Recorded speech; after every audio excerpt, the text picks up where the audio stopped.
Okay, so now we have one question here from kinetic theory of gas. So the question is, using PV diagram for an ideal gas, find the work done by the gas in the process A, B, C, D, right? That means this is the curve A, B, C, D.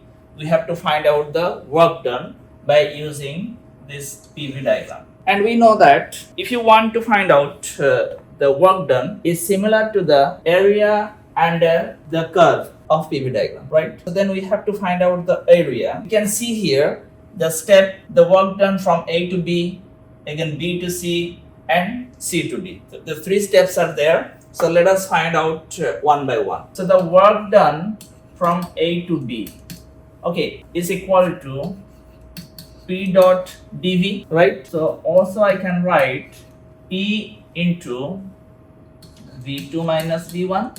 Yes, I can write.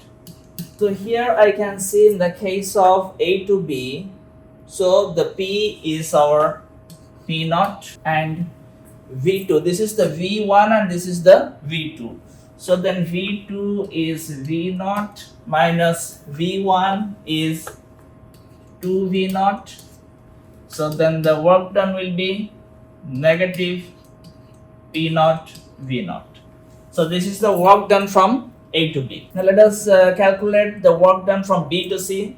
So therefore, work done from B to C is P dV. Now you can see here we have some pressure, but there is no change in the volume. So therefore, this one will be 0 because change in volume is 0. Now let us calculate the work done from C to D.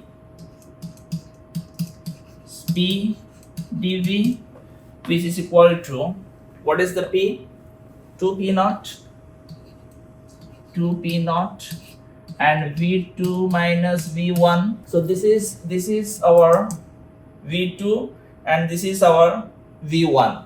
So what I can write in the next step, 2P naught V2 is our 3V naught minus V1 is our V naught. So I can write 2P naught into 2V naught, which is equal to 4 times P naught V naught. So now this is our work done from A to B, again B to C, and C to D. So then the total work done will be the sum of all the work. That means minus P naught V naught plus 4 times P naught V naught, yeah,